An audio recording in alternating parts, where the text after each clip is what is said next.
Through the ruins of a bedroom stalked the ruins of a man. Recently, the new showrunner, Russell T Davies, has made a shocking display online that has alienated one of Doctor Who's key demographics. You could please tell me what Russell said to you online. Just out of the blue like that, after we've been fans for years? Disgraceful. Whenever he goes on stage, he calls us murderers, bastards, abusers, and liars. And you've never done anything like that, have you? Well, actually. Exactly. After this outrage, the Daleks have announced that they're not going to be in any future Doctor Who ever again. If folk as tolerant and easy to please as this already being made enemies by RTD, then what hope does the future of Doctor Who have? So, Dalek Invasion of Earth, otherwise known as Serial K, otherwise known as the second one that became a Peter Cushing movie. Oh, won't someone please think of the canon? It's alright. I wouldn't consider it an all-time classic, and it's certainly not the greatest of the 60s Dalek stories. But I really like parts of it, or at least one part in particular. You know, something that's kind of funny about the Hartnell era serials is the fact that each part had individual names as opposed to just being called Part 1, Part 2, Part 3, and so on.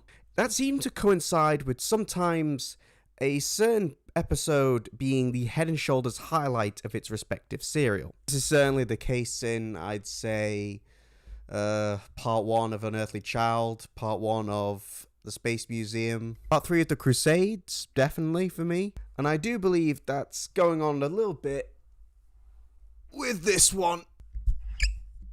But which part is the highlight? You might be thinking Part 6 on account of, well, that scene. And I wish it was that one as well, if for nothing else.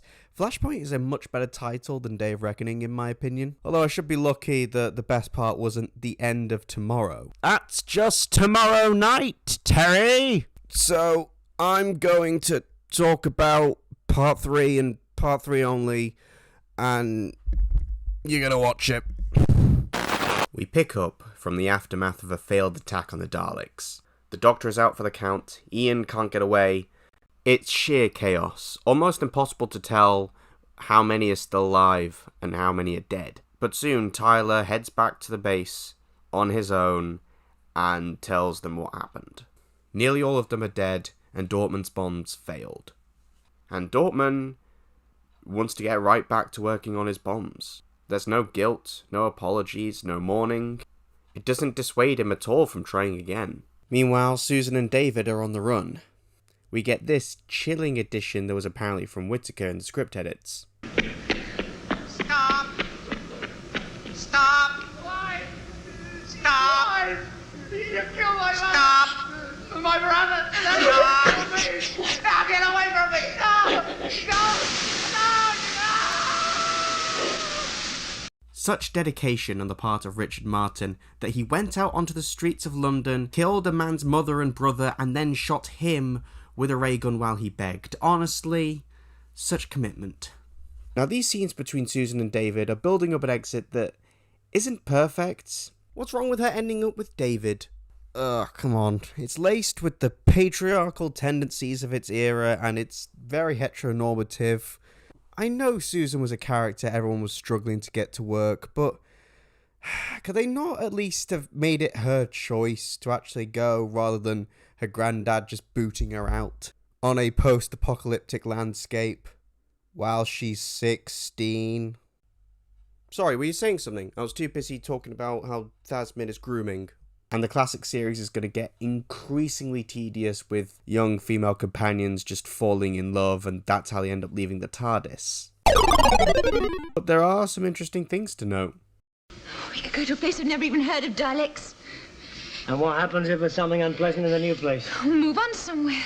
Note that this is the Doctor's position when the series started. As Spooner noted once, this was a change they really wanted to hammer home in the second season of the show. And he also mentions that this is probably why the historicals died out. There's also just a really great bit where the Doctor's getting grumpy about David's plan and kind of jealous about how Susan's taking his side on things. So Susan has to go to the effort of placating her grandfather again, just in time for David to come back and just say, oh, we're going to do whatever you want to do. And then the Doctor just suggests David's plan anyway. The look Ford gives here, it gives me life. Meanwhile, Ian's stuck hiding aboard the Dalek saucer. Craddock, a character that the Doctor and Ian were sharing a cell with just last episode, has been converted into a Roboman. I think it's more effective that we don't see it happen. The fight is, well, it's a Doctor Who fight, but the interesting point is when the helmet is removed, Craddock immediately loses all ability to function and ends up killing himself, setting up the idea that there's no going back if you're turned into a Roboman. Something that pays off with Larry's brother in episode 6. If you've watched my reviews of the Hartnell era so far, I'm never usually praising how well shot something is or how dynamic a certain sequence is. And that's not a bad thing, because I've had plenty to praise in regards to the characterization, the themes, some of the concepts and ideas that are being dealt with. But here we get one of the striking moments of 60s Who, and I think it holds up even now.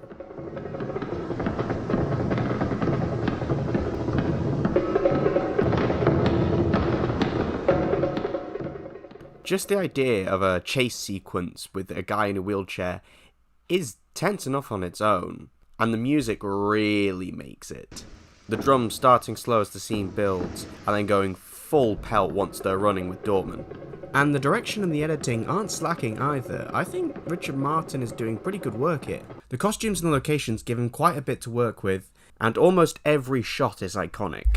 It's a script written at a time when they knew they were going to have some proper location shooting for really the first time in the show, and it takes full advantage of it. I would probably be the least original guy who talks about Doctor Who on the internet if I mentioned the Nazi allegory here. Jonathan Morris in his Black Archive book points out the parallels between the Nazis making films and photographs of them being in Paris. And just as obvious, Dortmun is a disabled man.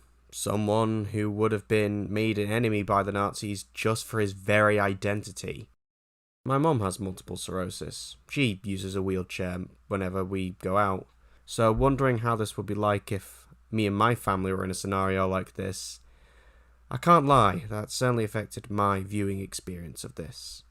Now this sequence isn't perfect. We're still dealing with limitations of 60s BBC budget. We don't get much of a sense of how close the Daleks are getting, or really what Barbara and co are trying to get to. But it is lent such power because of what comes right before it. In the prior scene, Baker arrives with an unconscious Doctor, gives him to David and Susan, and tells them where he's going. He then immediately sets off, turns around the corner, and is immediately killed by 2 Daleks.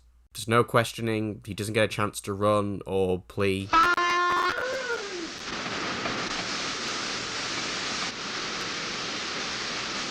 He's just gunned down. And then it immediately cuts to Barbara, Dortmun, and Jenny. We've just seen one person try, fail, and die to get past some Daleks. And now, we're about to watch one of the companions try the same thing. And because of that solid bit of editing and story structure, you're left tense until you know that all 3 of them get away. But they get past them, and they have a chance to rest up. Dortmun has a chance to check his notes again. And then we get his sacrifice? In an earlier draft of the script, he was going to say, "Yesterday men died because of my vanity." It was also going to be revealed that Jenny, who was under a different name, was his daughter. I love how Morris went out of his way to emphasise how little this would have been set up. Whittaker seemingly got rid of these when he came to do edits on the script. And honestly, without them, I actually think we get something with a bit more depth. There's a lot that can be inferred from Dortmun. The way he reacted to people dying because of his invention's failure, or the lack of reaction. He doesn't take care of his clothes, even less than anyone else around him. You leave this episode with the sense that these bombs were really all he has. The one thing he has left to grab onto. No family, no real friends, just comrades. No other goals in life, and not even his legs. So he entrusts Barbara with his notes, hoping that she'll get those to the doctor, and he goes out and makes his literal last stand. With all of the effort he has left, he gets out of the wheelchair, you can see his legs shaking beneath him, and he just manages to throw the grenade as he's shot dead. The bombs fail again. All of that was for nothing.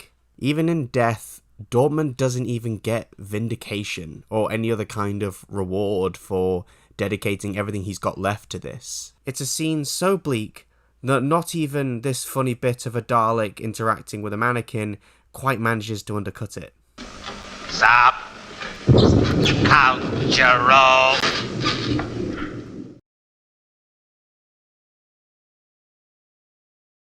The look Caroline Ford gives here